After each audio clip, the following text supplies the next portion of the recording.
ကျေးဇူးတော်ရှင်ဧကမဟာပန္နိတမောဂုတ်ဆရာတော်ဘုရားကြီးမန္တလေးမြို့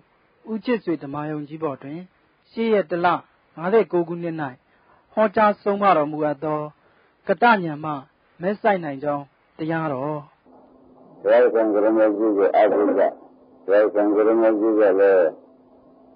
ဒေမမေနဲ့သံဃာကအာဟုကဒါတော့ဘုရားဆံကရမကြီးရဲ့အာဟုရတာအမကုနဲ့လို့ဓမ္မကမဆုံးပါဘူးဘုရားပရိသေဘယ်ကလေးဆိုတာကစပြီးကိုယူရှိဘုရားကပရိသေကိုယ်ပဲလို့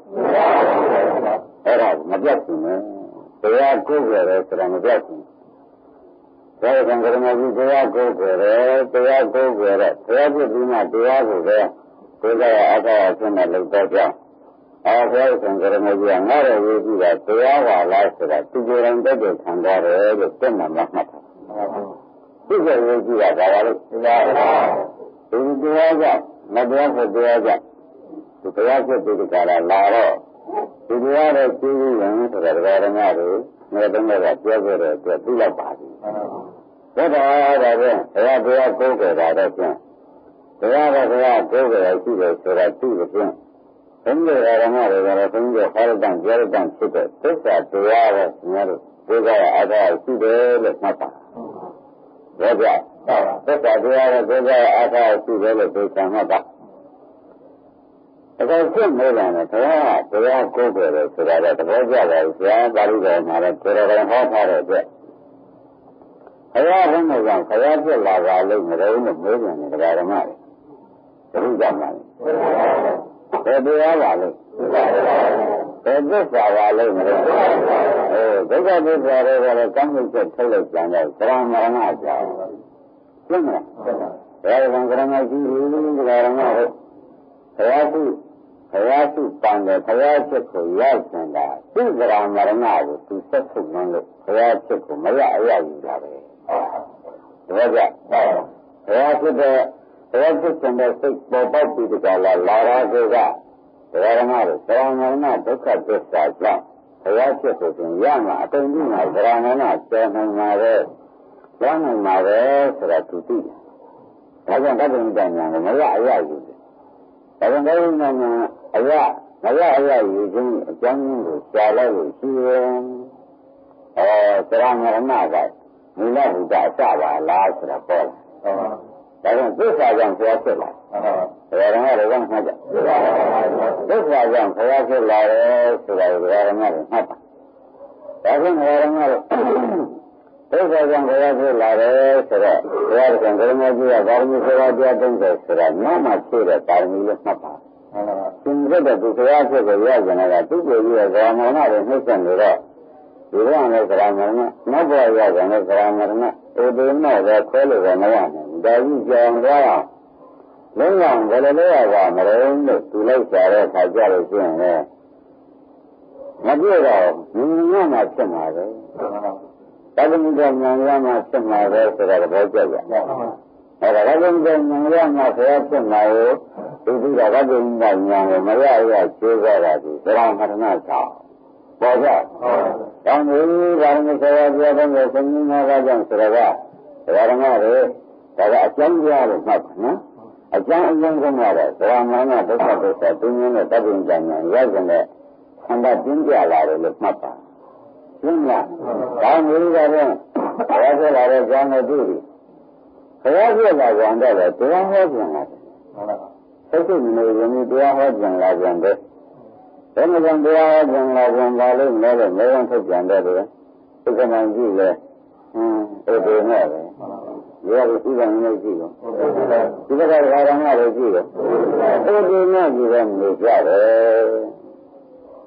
ရတယ်သူတို့လည်းဒီအတူအဲ့ဒီလည်းလည်းနည်းမှာရုပ်ရှင်ကြမှာဆိုတော့ဒီကြောက်တော့ကြောက်ရမှာပဲငါကပြစ်ထားလို့ရှိရင်သူတို့ကအဲ့ဒီကြောက်ကိုဒီကြောက်ပြီးဆိုကြောက်ကြတယ်ဒါကသူတို့ကဟိုကြောက်ဆက်ကြတယ်ပဲဆိုတော့ဒီကြောက်တဲ့ရာဂနာလည်းလက်သက်တတ်နေကြအကြောင်းမြင်လို့အဲဒီကတော့လက်ဆက်သက်ဆိုအကြောင်းမြင်တော့နာမမကတဲ့ပရိသေတင်တော့မှာတော့သူတို့ကသူတို့ကဆိုဉာဏ်ကြီးနဲ့မှာအကြောင်းတွေကြီးတွေဖြစ်နေတဲ့အတွက်လောင်းကကံကမှာမတွေ့တော့ပဲလောင်းကကံကတွေ့တဲ့ပုဂ္ဂိုလ်ကမကြည့်ဘူးလို့ရှိရင်လည်း ဘယ်မှာကလည်းသူတို့ကိုယ်ကြီးမဲ့ပုဂ္ဂိုလ်ပေါ်ကြမရှိဘူးငါပြောမှပဲဆိုပြီးတာလိုက်တရားဟောတာရှင်းမလားတရားဟောတာလည်းဥစ္စာမှာအဲဒီသစ္စာနှစ်ခုကြောင့်လည်းတရားဟောဖြစ်ဒီမောင်လေးတွေရှင်းမဲ့ပလားနောက်ကလည်းဓမ္မတွေဆရာတရားဟောဖြစ်တာကြောင့်ပါအဲဒီသစ္စာနှစ်ခုကိုလူတိုင်းကြည့်လိုက်လို့ရှိရင်ရှင်းမလားအဲ့ဒါကိုဒီသစ္စာကြောင့်ဆရာဖြစ်သစ္စာကြောင့်တရားဟောခြင်းပေါ်ကြသစ္စာကြောင့်သစ္စာကြောင့်ဆရာဖြစ်ခြင်းလည်းကျင့်တတ်ပါပြီဆရာကဘောဇုငါသိစ္စာပြီးပြီငါမင်းကငါကတော့မယ်လို့မမြင်တော့နဲ့တရားဓမ္မကိုဟောခြင်းနဲ့စိတ်ကပေါ်ပေါက်လာတာလည်းပြိတ္တာအဲဒီသစ္စာကိုစောင့်ကြည့်လိုက်တဲ့အခါမြင်လို့ပေါ့အဲ့ဒါကြောင့်ဘုန်းကြီးဓမ္မတွေမှာသစ္စာလည်းလည်းဆရာမဖြစ်ဒါကြသစ္စာလည်းလည်းမိတ်ကမရဘောကြသစ္စာလည်းလည်းဆရာတော်မှာဖြစ်ဘူးသစ္စာလည်းလည်းတရားဓမ္မကိုကျင့်ကြံသစ္စာကိုမကျင့်ကြံဘဲနဲ့ဒီလိုကိုတို့ဒီဒုက္ခဉာဏ်နိဗ္ဗာန်ကိုရောက်လို့မယ်လို့ဆိုတော့ဘယ်ဆံမှမမှတ်ပါနဲ့ရှင်းမလားဒါကြောင့်လည်းစိတ်ကြည့်ကြလားဘုရားဘုရားဘုရားဆိုအဲဒီသစ္စာကြောင့်ဆရာဖြစ်တရားဓမ္မကတရားဟောခြင်းလည်းအဲဒီသစ္စာတွေကိုသူတော်မြင်နာနဲ့ပဲတရားဟောခြင်းဘုရားတရားဟောနေတာလေတရားဓမ္မတွေယဉ်ကြတယ်အားလုံးတရားဓမ္မတွေကလမ်းကြောင်းကြီးရှောင်လမ်းကြောင်းကြီးရှောင်နေတယ်ဆိုတော့တရားဓမ္မတွေကကျင်းနေမယုံဘူးကိုသိကြစဉ်းစားကြည့်တဲ့အခါသူတို့ဒါနာလို့ကြည့်ရလို့ရှိရင်လည်းနောက်ဘဝကောင်းစားရေးဆိုတော့ဒီဘဝဧပေလမ်းကိုလည်းသူလျှောက်ရတယ်ဘဝဧပေနဲ့စိတ်ရှောင်းတယ်လို့ရည်ရွယ်ပါမပါဘူးလားအဲ့ဒါကိုစောင့်ကြည့်တဲ့အခါကျတော့ဒီကလေးစောင့်ကြည့်ရင်လည်းနောက်ဘဝသိရှိဖို့ဒီဘဝတော့ရှင်ဒီမျှပဲဒီလိုလမ်းကြောင်းမလို့ဆိုပြီးရတယ်ဒါဖြင့်ဟောတယ်မလားမဟောတယ်မလားဒါကြောင့်ဒီနိဗ္ဗာန်တစ်ဆင့်ကြောက်ကြွားနေတဲ့ပုဂ္ဂိုလ်တွေကိုပင်မဲ့လို့ယူမဲ့လို့ဒီကပုဂ္ဂိုလ်ကမှလမ်းကြောင်းမတွေ့ဘူးဆိုလို့ရှိရင်ရှင်ဒီကြောက်ပြီးဒီကြောက်ဆက်ကြနေတာပဲလို့ဆင်းရဲချမှာတဲ့ဒီကကဆက်ရရှိတယ်ဒါလည်းတော့ကြာပြီတန်ခိုးတာကတရားဓမ္မတွေရှင်းကြတော့တဲ့ဒီနေ့ဟောရမှာကတတ္တဉာဏ်ကိုဟောလိုက်မယ်သစ္စာဉာဏ်ကပြီးတော့ပြီဒိဋ္ဌဉာဏ်ကပြီးတော့တတ္တဉာဏ်ကျန်တယ်တတ္တဉာဏ်ဆိုတော့တရားဓမ္မတွေကျင့်ကြမှတ်ထားကြဒိဋ္ဌပြီးလို့ပြီးတဲ့ဉာဏ်တတ္တဉာဏ်ဒိဋ္ဌပြီးလို့ပြီးတဲ့ဉာဏ်ကောင်းပြီဒိဋ္ဌပြီးလို့ပြီးတဲ့ဉာဏ်တတ္တဉာဏ်လို့မှတ်ထားတော့ဒါကိုယ်စိတ်ကမှကိုယ်တော်တော်ပြီးတာကိုသိတာပေါ့ဒိဋ္ဌပြီးလို့ပြီးတာဘာဉာဏ်ခေါ်ကြတတ္တဉာဏ်ဆိုတာတကယ်ကြကောင်းပြီတဲ့ဒိဋ္ဌပြီးလို့ပြီးတဲ့ပုဂ္ဂိုလ်ဟာသိစ္စာလုံးလို့သိစ္စာပြီးလို့ပြီးတာပဲဟုတ်လားဒိဋ္ဌဉာဏ်ကတော့ဝါရဏတွေဒိဋ္ဌဉာဏ်ကတက်လာလို့တတ္တဉာဏ်ရောက်တယ်ဆိုတာလည်းရင်းရမရှိမှန်ပါတယ်မှန်လားအဲ့တော့တတ္တဉာဏ်ဆိုတာပြီးလို့ပြီးတဲ့ဉာဏ်ဟာဖြင့်သူလုံတဲ့ပုဂ္ဂိုလ်မျိုးအလုပ်ပြီးတာသိတာဘယ်လိုဆုံးဖြတ်ချက်လဲလုံတဲ့ပုဂ္ဂိုလ်မျိုးအလုပ်ပြီးတာသိတာပဲဆိုတဲ့ဖြင့်တရားဝါရဏတွေထူထောင်းတဲ့နေကမရဘူးနာမည်ကျင်းတာလုံတဲ့ပုဂ္ဂိုလ်မို့ဒီဒိဋ္ဌကိုလုံတဲ့ပုဂ္ဂိုလ်မို့အောင်းတဲ့ဒိဋ္ဌပြီးပြီလို့သူသိမလုံတဲ့ပုဂ္ဂိုလ်ကငါးမိတ်ပြီးပြီတော့ဒါကြောင့်ဝါရဏတို့နိဗ္ဗာန်သွားရလမ်းရှိပြီအလုံးနဲ့သွားရမယ်ခရီးဆိုတာကိုဒီမှာမရှိရလို့ရှင်းပြောရတယ်လားဒီမှာမရှိရတဲ့ဝါရဏတွေရှင်းပြောနေတာထားလိုက်လို့ရှိရင်ဖြင့်တဲ့ဒီကားလို့ဆိုရင်စုကောင်းနဲ့မပြီးအလုံးကပြီးမှာပါလားဆိုတာဖြင့်ယနေ့ပဲအားလုံးဝါရဏတွေရှင်းပြပြီးထားတာရှင်းမလားဘယ်လိုရှင်းပြရချာအလုံးနဲ့နေတဲ့ပုဂ္ဂိုလ်မှာအလုံးပြီးတာကိုသိအလုံးမလုပ်တဲ့ပုဂ္ဂိုလ်ကအလုပ်ပြီးတာဒါကြောင့်ဝါရဏတို့ဘုရားဒေရနဲ့နိဗ္ဗာန်ကိုပြောရတာလည်းလို့ခင်ဗျားတို့ကသုတန်းကလည်းလူကြကောင်းလို့မှတ်ပါတော့ဘုန်းကြီးတွေကနေပြီးမင်းဟောရဒေရနဲ့နိဗ္ဗာန်ကိုပြောရအောင်ရကြစေရောက်ကြစေဆိုတော့လောကုတ်ဖတ်မှတ်ပါဘယ်လိုမှတ်ကြလောကုတ်ဒီမှာလည်းပါမှတ်ကြလောကုတ်ဆိုတော့လောကုဆိုတဲ့စကားကသိစ္စာပြီးတဲ့စကားကိုဆိုတာလားဝိပ္ပယံဖြစ်တာလားဝိပ္ပယံဖြစ်တာဆောက်ကြည့်လိုက်ရင်ဓမ္မတွေလုံးယူမရတဲ့ဒီစီလုံးယူဟုတ်လားတောင်းယူမရတဲ့ဒီစီကိုလူ့ငါးကြီးဇမတည်အနစ်ကြီးငါ့ကြီးတောင်းယူလို့ရတယ်လို့တမန်ကပြောတယ်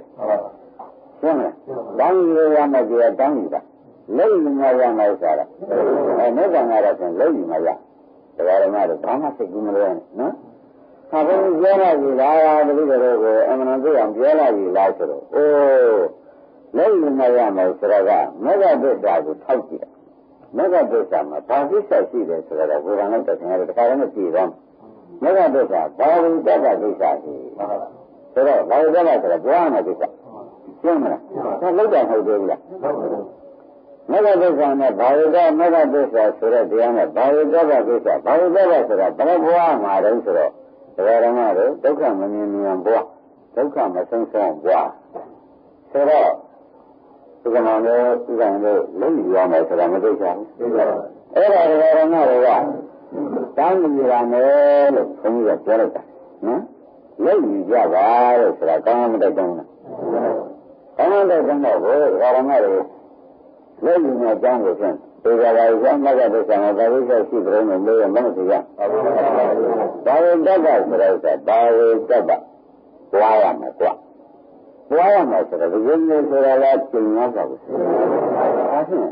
ပွားမရပါလေဆိုတော့ဒီကဓမ္မတို့တောင်းယူတဲ့ကိစ္စမဟုတ်ဘူးဘယ်လိုဆုံးလဲဆိုတာဘယ်လိုလဲဘာမှပြီးကြလားလောက်တိုင်ယူရမယ်ကိစ္စရှင်းရကြလားဘာကိစ္စပါလဲဘာငါတို့လုံးရမယ်ကိစ္စနော်ဒါကြတဲ့ခင်ဗျားတို့သမဝကနဲ့ရောလည်းနဲ့ဒါပြီးလုံးမနေနိုင်ရှင်းမလားလုံးမနေနိုင်တော့တောင်းကြမှာဆိုတော့အဲလူတွေနဲ့မှတ်ဆိုရင်ငါကြီးတွေဆိုငါတွေဆိုတောင်းစီရင်ကြရမှာတောင်းရရဆိုတောင်းရပါတယ်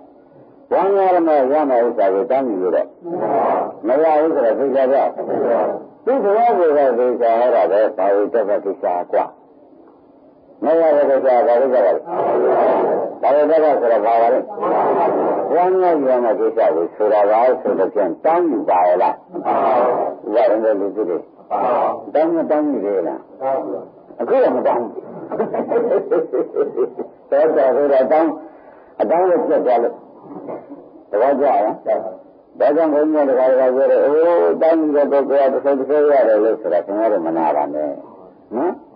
မနာလည်းတောင်းတဲ့ပုဂ္ဂိုလ်ဆုတ်ဆွဲကနာပါဆိုတာတောင်းတယ်ဟုတ်လားတောင်းလို့ဆိုမရပါဘူးလေဒီလိုရှိမှတောင်းဆွဲရမယ်ဆိုတာတဘောကြတောင်းနေရင်ဆုတ်ဆွဲတယ်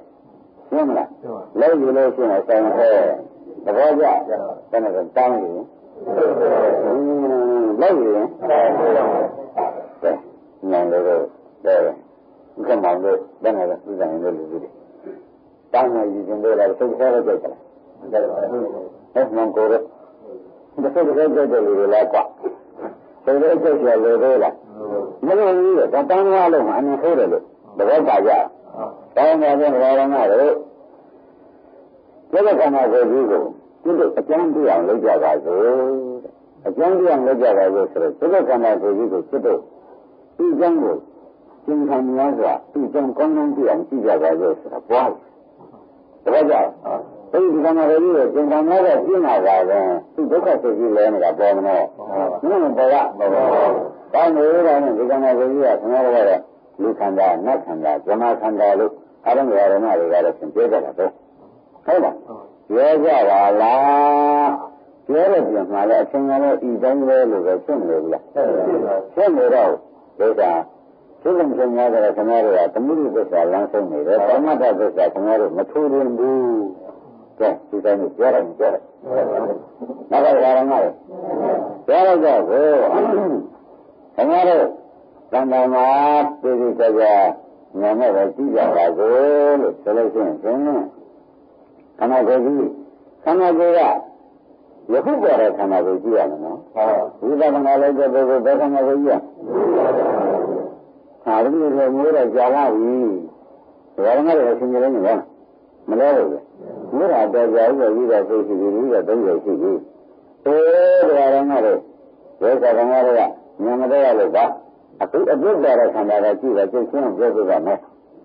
တပည့်ကြလာကြည့်ရအပြစ်တော်တဲ့အပြစ်ခန္ဓာကြည့်ရမှာအပြစ်ခန္ဓာကြည့်မှလည်းသစ္စာကြည့်မယ်အပြစ်ခန္ဓာမကြည့်ရင်သစ္စာမတည့်ဘူးဆိုတာသိတော့အပြစ်ခန္ဓာကြည့်တာအဟောင်းခန္ဓာကိုဘုရားဘာဖြစ်လို့မဟောတာလဲမျိုးဆိုတော့အပြစ်ဖြစ်နေလို့မညဉ့်ညာဝမဖြစ်ဘူးရှင်းလား အနာဂတ်ခန္ဓာလာတဲ့ဟောပြန်လို့ဆိုရင်မင်းတို့ခန္ဓာမှာမရောက်သေးတဲ့မင်းတို့မှန်းကြည့်ရမ်းကြည့်ဖြစ်နေမှာပေါ့မဆိုရဘူးလား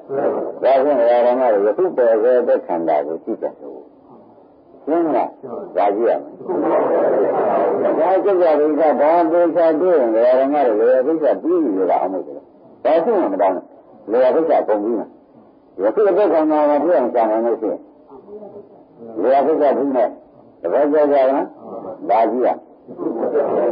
အဘိခန္ဓာကြီးอ่ะအာရမရမတွေဒီတော်နဲ့မှတ်ပါဓမ္မတွေဥပဒနာရှိတဲ့ကဘယ်ခန္ဓာကြီးရမလဲအဘိခန္ဓာတော့ရှိအဟောင်းမကြည့်ရနဲ့နော်အဟောင်းမကြည့်ရနဲ့ဆိုတာဥပဒနာဘုန်းကြီးရှင်းပြမယ်ဒီကဓမ္မတွေရှင်းပြပါအဟောင်းကမရှိလို့မရှိနေကြတယ်တပည့်ကြဘယ်လိုဆိုရဟုတ်ကဲ့ဘယ်လိုရတာလဲဓမ္မတွေမရှိလို့မကြည့်နေကြတဲ့ဥစ္စာသမားတွေကပဲသင်္ကြန်လေးကြည့်နေရှင်ပြန်တာတော့လေမလဲဒါကလည်းမရှိတာကြည့်နေမှာမရှိတာကြည့်တာလားဘယ်လိုလဲဘယ်ချက်တို့ဒါကငါရကံကြည့်တာဆိုတော့လာမမလာသေးတဲ့ဥစ္စာရဲ့ဒီနိုင်လေဥနိုင်လေးတို့ဒါနဲ့အသေးသေးမျိုးပဲဆိုမနေတော့ပါပါတော့ကြက်ဒါကအဘိဓမ္မာလည်းမရှိပါနဲ့ရှင်းလားဒီကအနာဂတ်ခန္ဓာလည်း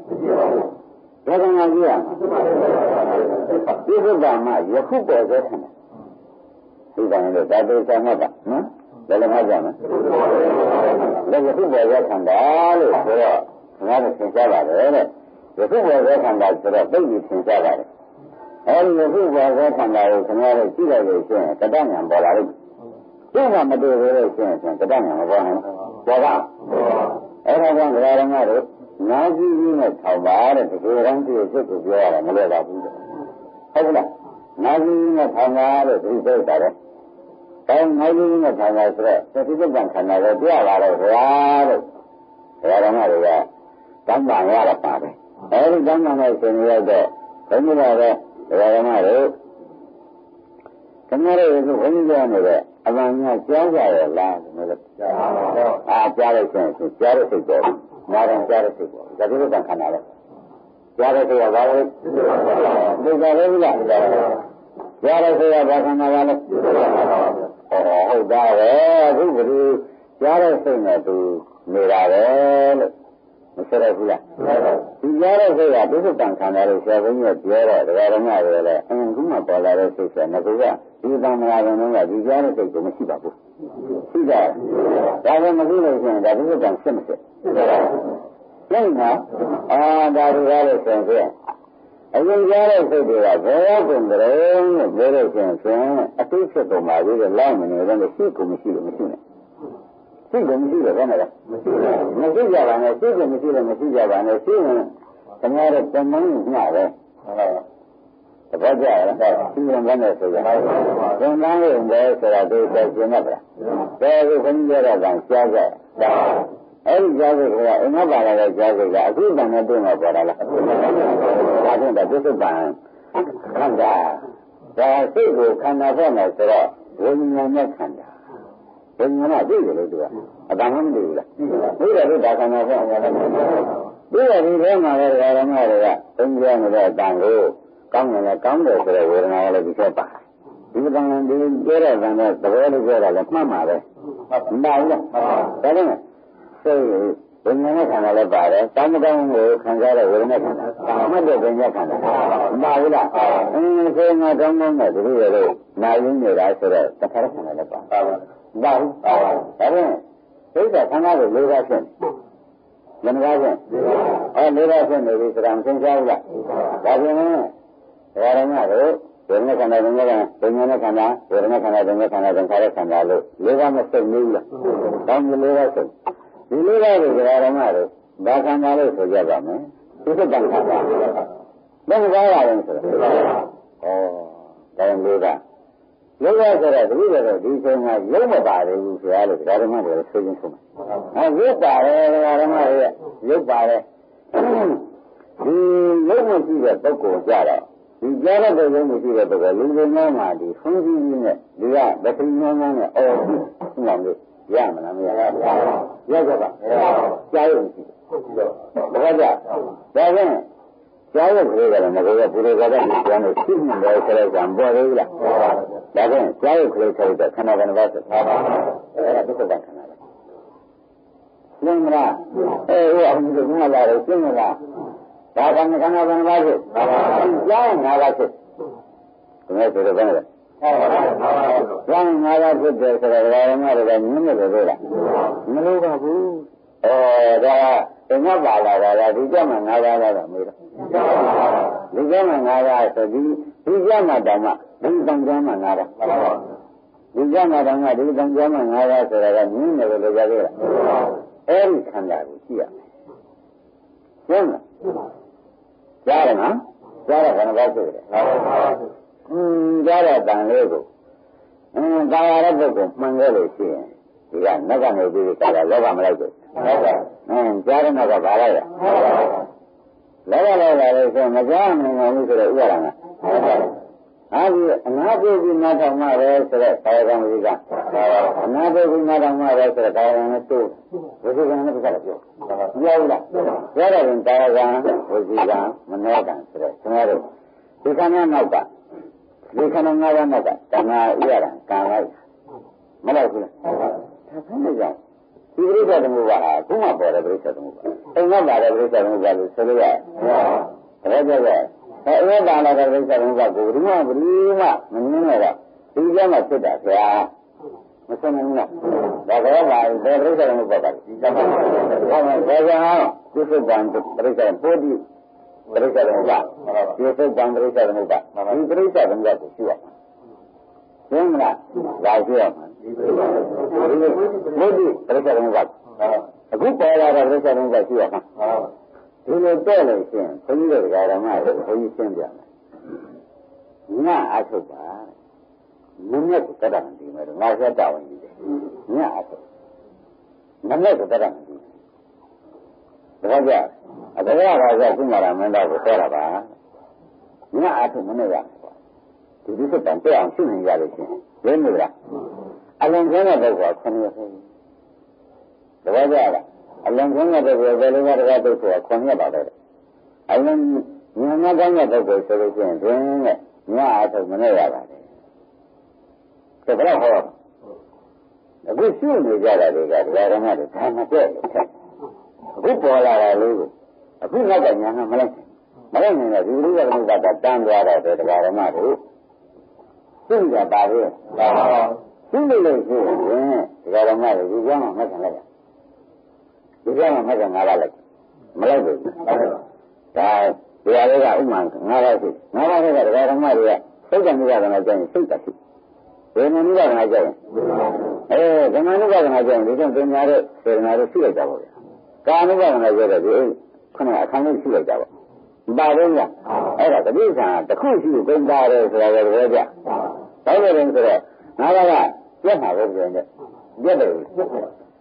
အဲ့ဒါဒီပြတ်တယ်ဒကာရမတွေကလည်းဒီကာလတက်နေဖြစ်တဲ့ဖြစ်ပြီးဟဲ့ခန္ဓာငါးပါးတော့ဖြစ်ဖဒီခန္ဓာငါးပါးက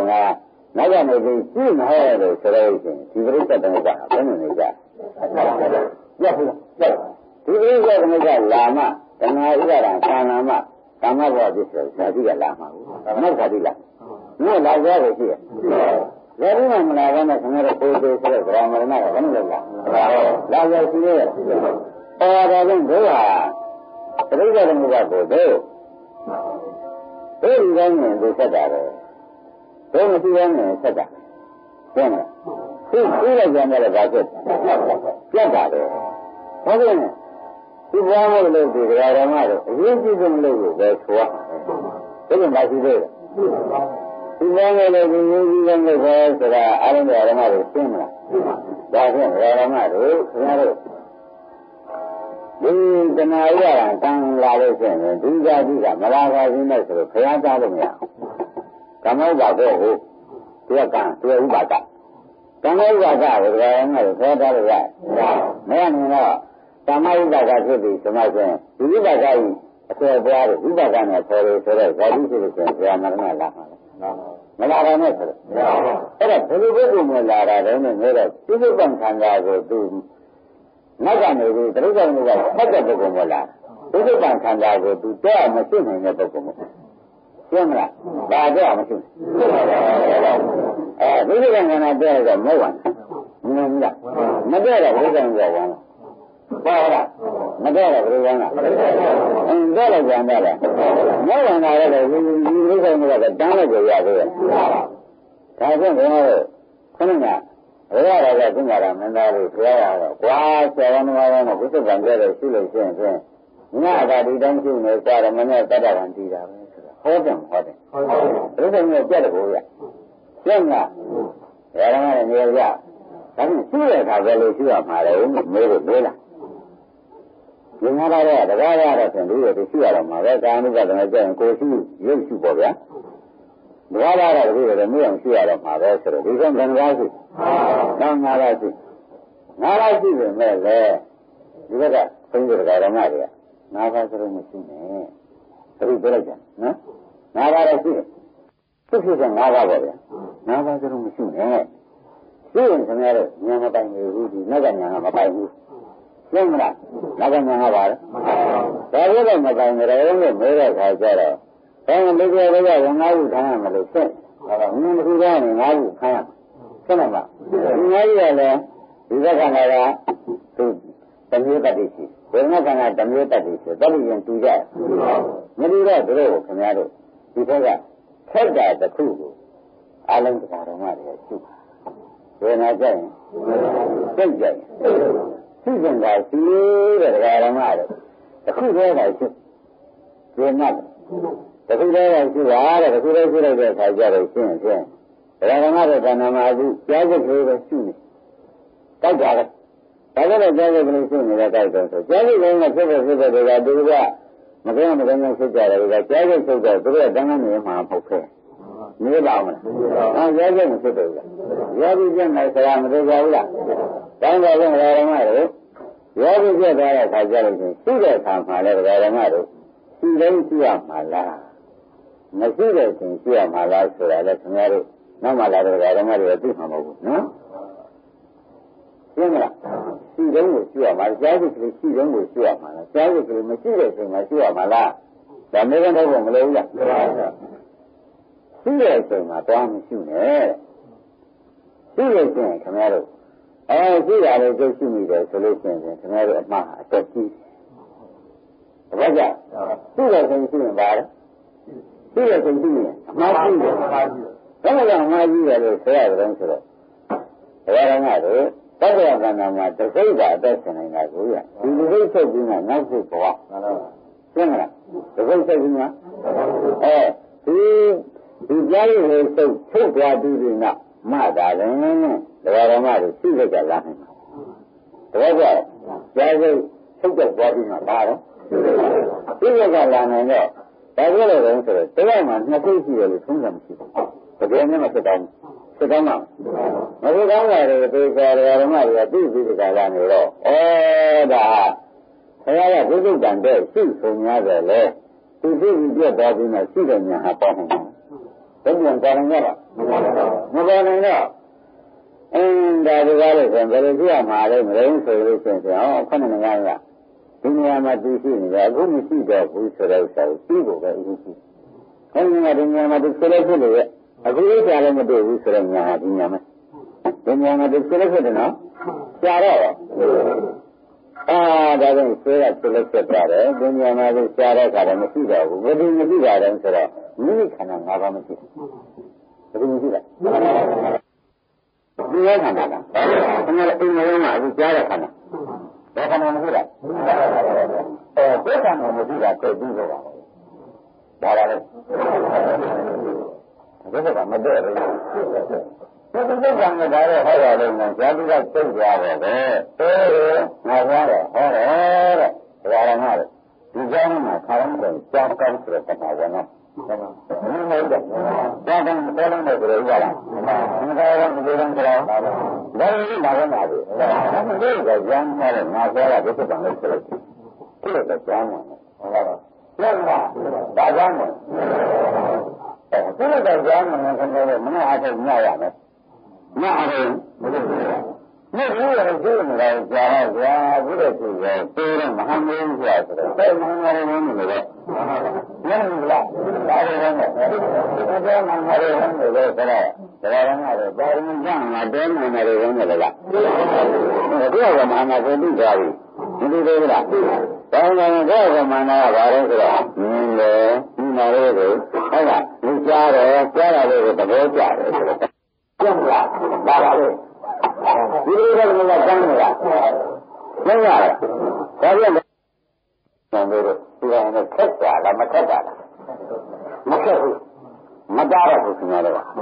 ရှင်းလားတရားကဆက်လို့လားကိုယ်ကအရှင်ကြီးကလည်းရှိရသွားထားတဲ့လမ်းကြောင်းကြီးဖြစ်နေလို့အပြည့်တန်ရင်းနဲ့တားမရတာပါလားလက်ကအမိတာမြင်လို့ကြားတယ်ဆိုရင်ကောင်းတယ်တနာလိုက်ရှင်းလန်းတယ်ဆိုတော့ကာကောင်းဒီကောင်းတော့အဲ့ဒါကိုရှင်းနေတယ်ဒကာဓမ္မတွေမရတော့ရှင်းနေတာဒီဟာကပြက်ပြက်ပေါ်စမ်းပါတဲ့ဒကာဓမ္မတွေမရလို့ကြည့်ဒါကြောင့်ဝိပဿနာလို့ဆိုတာဘာသာလို့မြင်ဆိုရဆိုတော့အားလုံးဒကာဓမ္မတွေယနေ့မှတ်တယ်ပရိစ္ဆေသမုပ္ပါဆက်တာရှင်းလားဝိပဿနာလို့ဆိုတာကဆက်ဆိုတာဒီကားလို့ဆိုရင်ဆက်ရှိလို့ဆက်တာပဲဆက်ဆိုတာကဘာလဲဒါကလည်းဘယ်လိုလဲဘယ်လိုမျိုးပုဂ္ဂိုလ်တွေဆက်နေတဲ့ပုဂ္ဂိုလ်မို့ဆက်ပေးနေရတာရှင်းမလားအဲ့ဒါမသေးရခင်ဗျားတို့ကဘယ်လိုမျိုးနေလို့ရှိကြတယ်ဆိုလို့ဘာလို့ဆိုရဘယ်တော့မှအဆက်ကမပါဘူးဘာလို့ဟုတ်ကဲ့ဒါကငါဘယ်ရဆိုနေတွေ့ကြတာဘယ်လိုမျိုးတောင်းနေတာလဲမင်းကြီးနဲ့ဒီလိုငါလည်းတွေ့တာဘယ်လိုတွေ့ရတာပါလဲတွေ့ရတာလားဖြင့်တွေ့ရတာလားဖြင့်ဆက်ပြီးရှင်းမလားအဲ့ဒါဒီဆက်နေလို့မရတာဟာကွာဒုစိတ်လေသိရလေဘာပရမလေလားအဲ့လိုသိရင်မှဟုတ်ကြလားလုံးနေနဲ့ဒါသက်တာလေအတက်ဆက်ရှင်းမလားရှင်းလားဗလားဒါမှတရားဓမ္မတွေဘာလို့လဲလို့ပြောရတာကျောင်းသားကောင်းခင်ဗျားတို့ပြောတယ်အကျဉ်းထုတ်လိုက်တော့ဘာလို့ပါလဲဟာဒီမှာဆက်လိုက်ဒီမှာမတ်တော့ကွာအဲ့ဒါပြစ်တာမဲ့ကဒီကျန်ပြေတော့ကြားမှလို့ရှိရင်ဒီနဲ့ရမှာပဲလို့ဆိုတော့ခင်ဗျားတို့ကဒါရဖြစ်တာဒီရောက်တော့တန်ပြန်ရောက်သွားပြီရောက်တော့မြတ်ကနေဒီမှနေတာကြားရင်ကြည့်လို့ကခိုးနေဒီခိုးရခိုးပါအဲ့ဒါကြားရင်ကြည့်တော့ဓမ္မဥဒ္ဒရာကံမခိုးဘူးလားခိုးနေပြီးတော့မှခင်ဗျားတို့ကဆရာကဆုံးမထားတယ်ခေါင်းကဖြစ်တာလေးရှိလို့လေလားဆိုတော့ပြည့်စုံတယ်ပြောမှာပေါ့ဒီလိုကလည်းရှိတယ်ပြောမှာပေါ့မရဘူးလားအဲ့ဒါခင်ဗျားတို့ဒီလိုကဆရာတော်မျိုးတော့ခင်ဗျားတို့ကမကြည့်ဘူးပါရမီကြောင့်လို့အခုကလည်းရောက်ကုန်မလဲဘူးလားဒါကလည်းဘုရားရှင်ပါရမီကြောက်ကြမလားကြည့်တာအဆက်မြင်လို့မရပါလို့ဆိုကြမလားသဘောပါအလုံးလေးကြီးတော့ဆက်တာဒါပေမဲ့ဒီဟာကပါရမီဆိုတော့ဒါမှမဟုတ်ဘူးခင်ဗျားတို့ဒါကပါရမီညာကဆရာကဟောတာပဲမင်းတို့သစ္စာရတဲ့ဆရာနဲ့တွေ့တယ်ရှိလို့ကြတာဒါကသစ္စာပဲလို့သိလို့ရှင်အဲ့ဒါမျိုးဆိုရင်မင်းတို့ကပါရမီမလို့ဘူးတဲ့ဒါကလည်းမှသိနေတယ်ဒါကမိတ်ကပါလို့ရသစ္စာရတဲ့ဆရာနဲ့တွေ့တယ်ရှိတယ်ရှင်းမလားသစ္စာရတဲ့မင်းကသစ္စာမြင်လို့ရှင်ပြီးတာလည်းရှိမချစ်သေးတာလားသစ္စာရတဲ့ဆရာနဲ့တွေ့ဖို့တစ်ချက်နော်ကိုယ်တိုင်ကြည့်လိုက်ကြတာသစ္စာမြင်ဖို့တစ်ချက်ဆိုတော့မပြီးဘူးလားသိပြီခေါင်းလည်းမရပါလားဒီကောင်ကောင်းတဲ့ကျန်တယ်မလို့လည်းမရဘူးခင်ဗျာကတက်လာမယ်အလဲကျကျလုံးလို့ကတောင်းကြတဲ့ဒီလိုမြန်လာရင်ဒီမှာမှဘယ်မှာတော့မှကျွန်တော်ကခေါင်းနဲ့ကြောက်နေတာလေဒီမှာကြောက်တယ်ကြောက်ဘယ်လိုပြောရလဲညာအဲ့ဒါကြောင့်ခေါင်းနေကြတာဆိုတော့အားလုံးတော်မှာရင်းနှီးမှာသဘောကျတိုင်းခုခင်ဗျားတို့ဘက်ကပါဒီကြောင့်နှစ်ကြောင်းမရှိဘူးနော်သစ္စာဟောတဲ့ဆံတွေတရား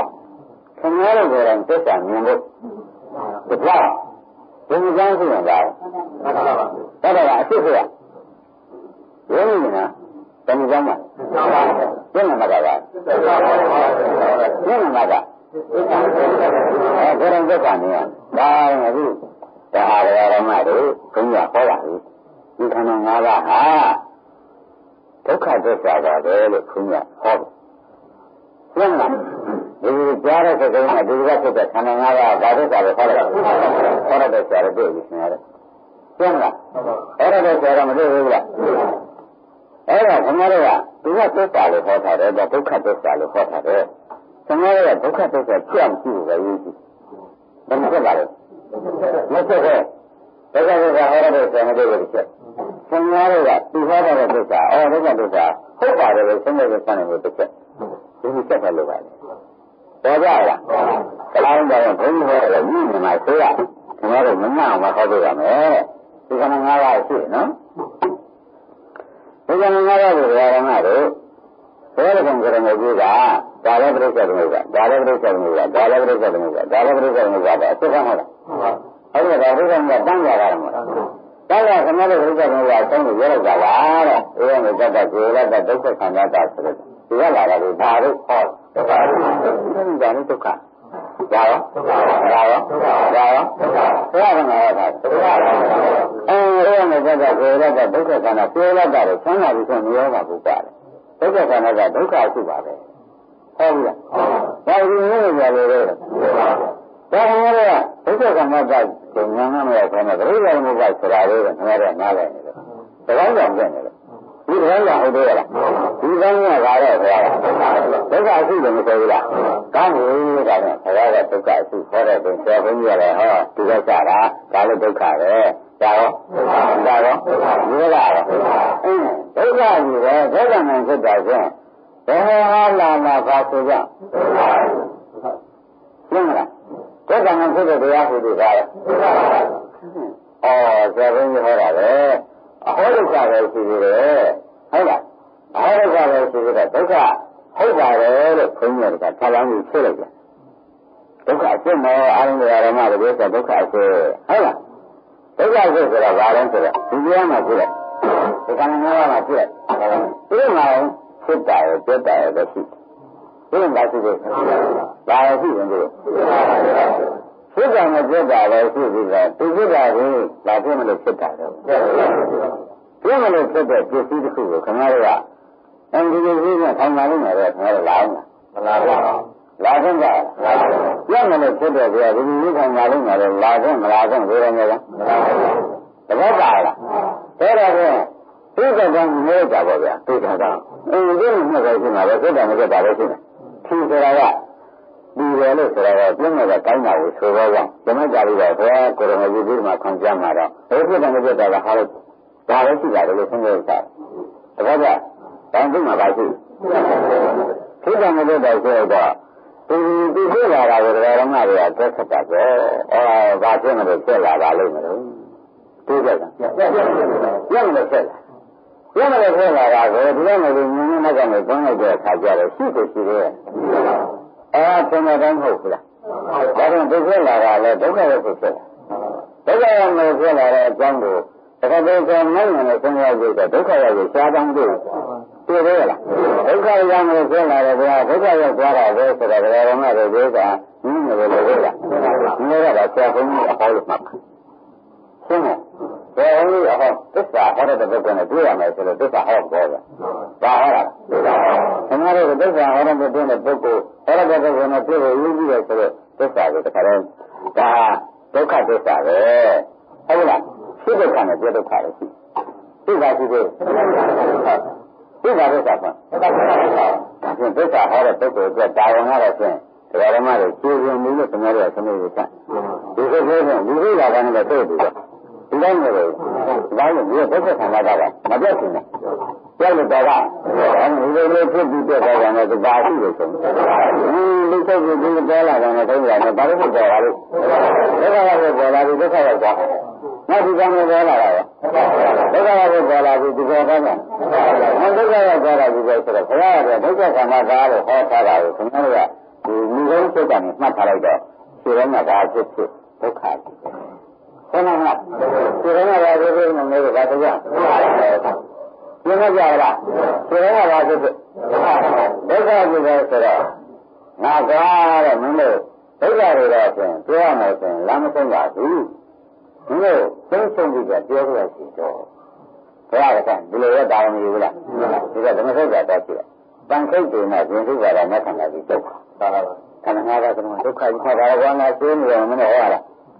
nhớ là cái này là nếu cái này chúng mình không nghe gì đấy là cái bài là cái là nhiều rồi như thế là ngài dân hỏi là gì đó có cái rồi nhớ là bây giờ ငါးပါးဒုက္ခလည်းမှတ်ထားကြတော့ကွာဆိုတော့တကားလည်းဒုက္ခလေးပါလည်းငါးပါးပြည့်လေဒါကြောင့်ဓမ္မကိုသူကလည်းဟောတာဘူးဘုန်းကြီးကလည်းထောက်ခံရပြေးပြီဆင်ရတဲ့မြင်ကြည့်လေးတစ်ခုကျန်တော့ဘယ်လိုဆိုရအဲ့ဒါလေးကဘုရားကြီးကိုကုပါအောင်လို့ဆိုရင်ဘုရားလည်းမကူနိုင်ဘူးစိတ်တော့ချက်ကြာလို့တော့ကုပါအောင်ဆိုရင်ဘယ်ကြံရတော့ညကြံလို့လားဒါတော့မကူနိုင်တော့ဘူးဘုရားလည်းမကူနိုင်ဘူးဘယ်ကြောက်ရဘုရားမကူနိုင်တာဘုန်းကြီးရှင်းပြမယ်သိရတာကားတော့သူဒီပြောက်ကောင်းနေတာဒုတိယကဆိုရင်ဘုခံဆိုရတဲ့အမှန်ကိုရှိရတယ်ဟုတ်လားရှိဘူးလားအဲ့ဒီဒုတိယကလည်းဖြစ်တော့ဘုရားကရှင်းနေတာကြည့်နေတယ်ညီမလည်းရှင်းနေလို့မယ်ဆိုတာပြောဖို့လိုသေးလားဒါလို့ဒီလိုဘုရားကနေပြီးတွေ့ရတဲ့အခါကျတော့ဘုရားဆိုတော့ရောက်ဘုရားကလည်းငါးပါပဲဒီကံလေးတွေတော့ဖြင့်မိဘကလည်းဒီနေ့ဘုံမှာပဲတယ်မယ်ဆိုတဲ့စိတ်ကတော့ပါတာဒါကိုနဲ့ပြောလားမင်းကွာခဏငါးပါးပဲမိစ္ဆာဒုက္ခကအနတ္တလားဆိုတော့မင်းငါဟောရမယ်ဆိုပြီးရောက်ရောရတာတော့ခဏငါးပါးကိုသူပြန်တယ်မတင်ဘူးဒါနဲ့သူ့ဟာသူပဲနိစ္စမြင်ဒုက္ခမြင်အနတ္တမြင်သူ့ဟာသူဘွားရှင်းမလားဒါကြောင့်ရာဇာကဘုရားကနိဗ္ဗာန်ဆန်းမခံနိုင်ဘူးဆိုတော့သိကြသူ့ဟာသူဘွားကြီးဒီလိုဘုရားကတစ်ချက်ဟောပြီးသတ္တဗံဒီလိုကြောင့်နောက်တစ်ချက်ကခင်ဗျားတို့လို့ရှင်းမလားနောက်တစ်ချက်ကခင်ဗျားတို့ဘာလို့ဘွားရမယ်ရှင်းမလားအဲ့တော့ရာဇာကဘုရားနိုင်ငံနိဗ္ဗာန်ကိုဘုရားတော်ကလည်းရှင်းမလားမခေါ်ခြင်းလို့မခေါ်တာလားမခေါ်ခြင်းလို့မခေါ်တာလားရှင်းမလားဒီကအဘယ်ကောင်ကိုယ်မကြီးအလုပ်ကိုငါရှင်းရှင်းပြောရမယ်ဆိုငါဘုရားဟောတယ်လို့ကငါဘုရားกว่าရှင်းတယ်လို့ကမင်းတို့လို့ဒါသိစံမှတ်တာလေငါဘုရားကလည်းဒါပဲတဲ့ဟောတယ်လို့ကသူ့လို့ရှင်းပြန်ပြီးတမ်းရတဲ့လို့ကဒီမှာလည်းဘုရားတော်ကလည်းဒီလိုမျိုးကတော့ဘုရားငါကြကြည့်ကြဒါတို့ဆိုရင်ဘုရားတော်တဲ့ပုဂ္ဂိုလ်ငယ်ဆိုပထမအဆင့်နဲ့ကြတိုင်းတာဒီခဏငါးပါးကားတယ်သူတို့ကရှင်းမလားရှင်းတယ်လေရှင်းတယ်လေကြားတယ်ဘုရားကဒုက္ခအောင်ညံ့နေသေးလားလို့ပြောတယ်ညံ့လာလို့ဒီသူတို့ကဆိုတာခင်ဗျားတို့တကယ်နဲ့ကိုမကြားဘူးပါဘူးဟုတ်ကဲ့လားတကယ်နဲ့ကိုမကြားဘူးတော့ဒါကိစ္စနာတယ်ကိုဘုရားကဟောထားလို့ခွင့်ရဟောရဒုက္ခကိုသိလို့ဖြစ်တာခင်ဗျားတို့ဒုက္ခတွေကိုသိကြမတင်ဘူးလားသင်လို့တော့လားသိကြတာကိုလည်းခင်ဗျားတို့ကဒုက္ခလို့ကဒီလိုဆိုကြရင်မပြောရအောင်သေးတယ်ဒီလောက်တော့မတတ်နိုင်ဘူးကြဗျာအတုကြတယ်ဒီလိုခင်ဗျားတို့လည်းလားမလို့ပါဘူးကျုပ်ကလူပြမှာကိုကြောက်နေတာပဲပြောတယ်နဲ့သိကြတာတခါကျမှမဟုတ်ဘူးဘယ်ဆင်းရဲတဲ့မင်းရတယ်ရမှာကြောက်တာတကယ်လို့တစ်ခုကျနေဝင်နေရမယ်ဆိုကြောက်မှကြောက်အဲ့ဒီကြောင့်မျိုးလည်းဆွဲတာယခုပေါ်လာတဲ့ကိုယ်ကံကဒါနဲ့အခုတရားနာနေတဲ့ဒါရောလည်းကြားစောက်တိုင်းဖြစ်တဲ့ခန္ဓာငါးပါးဒါမှသက်ရှင်နေတာရှင်းမလားဘယ်လိုသက်ရှင်နေတာကြားစောက်နဲ့သက်ရှင်နေတာရှင်းမလားဒါကလည်းသက်ရှင်နေတာမဟုတ်လားအခုသက်ရှင်တာတာရှိရှင်မလားခဏရှင်မလားလို့ခင်ဗျားတို့ကနောက်ကဘုန်းကြီးပြောတဲ့ဉာဏ်ကြီးပြည့်တယ်ဘယ်လိုခင်ဗျာခဏရှင်လူ့ဘဝဆိုတဲ့ဥစ္စာရဲ့တဲ့ဒုက္ခတက်တဲ့ခဏခဏတွေ့ရတဲ့ဒုက္ခလူ့ဘဝကိုပေါ်လာခဏခဏတွေ့ရတဲ့ဒုက္ခရှင်းမလားခဏခဏတွေ့ရတဲ့လူ့ဘဝဘဝခန္ဓာ၅ပါးရလို့ဆုံးရဒါကြောင့်ငါတို့ဒီလိုမျိုးနေတဲ့ပုဂ္ဂိုလ်ကြတော့ဒီလိုမျိုးလူ့ဘဝဆိုရင်ခဏခဏတွေ့ရလို့မယ်ဆိုရင်ဘယ်လိုမှမတောင်းတမ်းပါခဏခဏတွေ့နေတယ်ဘယ်လိုသာကျင်တဲ့ဆရာစားကုန်စားနေတယ်ဘယ်နဲ့ဟောမဟုတ်နိုင်ဘူးလားစားကြတဲ့စိတ်ကလေးပေါ်လာတယ်ဥမာတွေကဒါစားကြတဲ့စိတ်ခဏငါးပါးမလာဘူးလားဒီသမုဒ္ဒရာရအောင်သွားနိုင်တယ်မသွားနိုင်တဲ့စားကြတဲ့နဲ့အငတ်လက်သေးတာဒီဒုက္ခရောက်ကြတာစားကြတဲ့လေးနဲ့လည်းဒါကြတဲ့ဆာလငတ်တို့ကြီးကဒါဓမ္မတွေသာဖြစ်တော့စားလိုက်ရအဲ့ဒီကသူတောင်းလို့ရှိရင်စားကြတဲ့လေးကမစားရတဲ့သိနေဒုက္ခရောက်လို့မယ်များသိရလူ့ဘဝဘယ်လိုဆူတောင်းမလဲသစ္စာသိတောင်းတယ်ငါဒီကပါပဲလားအမေကစားကြတဲ့စိတ်တော့ပေါ်လို့ဟဲ့ဒါကမစားရတဲ့သေလို့နေတာဟောရှိဘယ်လိုဆူတောင်းမလဲဒီကကောင်းတဲ့ဘက်ကိုပါပဲလားမပါဘူးလေအခုဒီဆိုကြီးတော့စားလိုက်ရတယ်ခမရစားရင်လည်းဆိုကြလေထိုင်ဒီကလည်းမရှိရင်စကားပြောနေတယ်ခမရစားတယ်ခမစားတော့ကွာလဲတာပြောရတာ Sarah Secretary, Sarah. Now, Sarah Secretary, American Sarah Bola. American Secretary, Sarah Bola. Sarah Secretary, Sarah. Government and the Sarah Secretary, and another to the engineering shop. So, the middle to the Yaka. No, look at the relation, and you guys can do the Jeremy. However, Sarah will have been running as you never have gone to the action, but to sit down. The Canadian government. Come on. Down in the room, I get her. Listen, look at this one. She look at the carbon. The weather, one minute. Doesn't tomorrow, they won't take that on me. There is in not be science,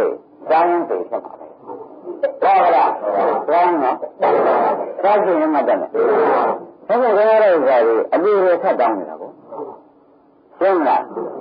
this are bigger. Sangara Jagger, this are huge. Sangara Jagger, Manila, who carried the Macedonian together. Marilla. Similar,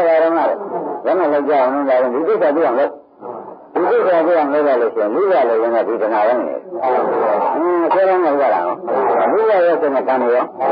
The group are loving at another catch. Lavana. Tidiaro, Dinamaro, Timanaro, Dirochi, Tidanishima, Alan Ramare, Mazadi, and Alama. Tidiva Lavana, Mega Moderation, Ramara. Sudan, Sudan, and the Legend in Sido. Sidera, Legend, Seven, Idana, Ligara, Ligana Regalation, a Hopican here. Masura. The reason I have done it, I have become here, Valim, motivation. Can't get that, what is making a can't get? Really, you're making a bad Samariga. Nabigan, can't get my eminent gesture. Nabigan, can't get them down. Who say? I'm not a picture. You can't mean it, and you can read it. Can't learn it, because you can't make it. Never come up with this. That is what it is. Look at this one, too. Come in. Similar. Look at this one, look at this one.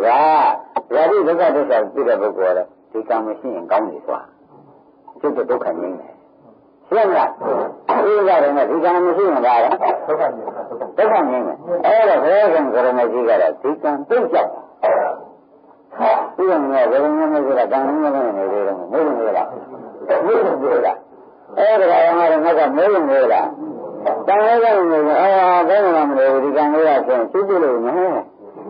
Hold on. A good relation, I'm not there. Oh, the water is not so bad, Johnny, no. I don't know that. But it's the don't make a matter. Check on me, I don't know. Check on me, I don't know. What is that? I'm making a look at making a puppet. Take a cut and you don't get it. You will take on the event for you. You don't know the Quajana. Hold on. No good at any of the making everyone made out there. Not good at that, then the event and Sabi, horror. Hold on. A little bit of a made out of the Maria. Take on even anything. Don't you know, if you don't you can't come out in your vision, I got a very look at it and I don't come out and then look at it and I you can buy everything. Really, now come making me that.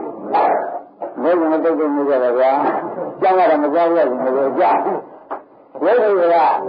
it's kind of a lot among judges, a ball. Can't tell you. Can't yeah, in the Cuba. That's it. Can't tell you, yeah, value. Doesn't do never do you kitchen at a marry. You need your phobia. That's it. So, can't get it. Oh, there's a ballad where I might saw one of them. The weather. Everyone really come lower, like the other, and do like a barn, I can have looked at low. You look at this, you teach him a candle. Look at this, I teach him a candle. He can't make a thing. So do that. All I got is a little bit of a family. No, we will look from your heart. ဟုတ်လားဒီကဇာတိကမှာကမျိုးတော့ရှင်းမလားအဲ့ဒါသိကြတဲ့ခံကြတာလည်းဆိုတော့ဇာတိဆိုတဲ့ထောင်ဟုတ်လားဒါကမှတော့သုံးရတဲ့ကြီးကဘုရားကအတုကရဟောရဆိုပြီးဒီကလာဟောထားတဲ့တိုင်းဥပါလိတော်များမှာသုံးရတဲ့ကထောင်ကြီးกว่าဟုတ်လားဆောင်းတဲ့လူတွေလည်းဆိုတော့ဟောဒီကုသကံအဝိတ္တကဝမ်းကြီးကြိုက်တာဟောဒီကံသိရင်းသိတယ်ရတယ်ကွာဒီလိုဟောတာဘုရားကရုံးရလားကုသကံအဝိတ္တကအားကောင်းတဲ့သူများกว่าတယ်အမှုကောင်းကြီးဆိုတာကရှမ်းကြီးကြီးกว่าဒီလိုကတန်ပိုက်ကြီးကြိုက်တာဒီကံသိရင်းသိတာရုံးရလားဘယ်လောက်ဆိုရမလဲဒါကတော့ဒီကံငြိမ်နေတဲ့စိတ်နဲ့ရှိသေးရလားကံကြောက်ရဒီကံတော့မှာခင်ဗျားတို့ရင်းနေလားကံကဘာလဲမလဲကံကဘယ်လိုလဲတော့တယ်သူကရင်းနေလားအမေလည်းပြင်းနေတယ်တန်းပြီးတောက်ဆိုင်တာဒီကံရတာကဘယ်လိုမှတော့တုတ်ကံကဉာဏ်ကဘယ်နဲ့နေတော့မှမမျိုးတာနဲ့အလုံးဆိုးလုံးလို့ဆိုတော့ကြဒါဖြင့်ဒီကံကိုအာမကိုနဲ့ဒီကံကိုအာမကိုရှင်းလားဒါကအားကမက္ကံကတော့ဘာလို့လဲဆိုတော့ဒီကံကိုဆက်တယ်ဟောပေါ်လာဒီကဘာလဲဆိုတော့အကံနဲ့အတုကကံกว่าမမောရှိတဲ့ကံဒါကဟောဒီကသမာယကာဏကံกว่าဟောဒီကလည်းပုဂ္ဂကံกว่าတယ်ဒါတော့ဆိုရင်ဒီလိုမျိုးမဆက်သေးဘယ်နည်းမှမင်းတို့ဇာတိထောင်ကလုံးမပေါ့ဘူးဒါကြောင့်ငါပြောတဲ့ကိုယ်ကဟောလိုက်တယ်ကုသရံကံကကုသနာအကျိုးတော့ငါဆုံးလိုက်တယ်သိချာဟောတာဟုတ်လားဟုတ်လားဒါကုသိုလ်ရင်ဆိုတော့ဘုရားဒီဇာတိထောင်ချမ်းတဲ့ကုသိုလ်ရှင်းလားဘယ်ကုသိုလ်ရင်ဆိုတော့ဇာတိထောင်ချမ်းတဲ့အကုသိုလ်ဒါတော့ငါဆုံးလိုက်တယ်ဒါဆိုတော့မနကားရောက်ခဲ့ကြတာကုသနာကံကမလားဟုတ်လားတခါကြောက်တယ်အဲ့ဒါဒီထောင်ချမ်းတဲ့ကုသိုလ်ကိုဆုံးတယ်နော်ဒီလက်ကုသိုလ်ကိုဆုံးတာဟုတ်ကလားအဲ့ဒါဒီဟာရဲ့အားကိုဒီဟာရဲ့အားကိုထောင်ရတယ်ဒီဟာရဲ့အားမလို့ဒီတံမြားကိုထောင်ကြမယ်ရှင်းလားဒါနဲ့ခံစားနဲ့ခံရတွေ့လားရှင်းလားကဲဘယ်လိုပြောရင်တော့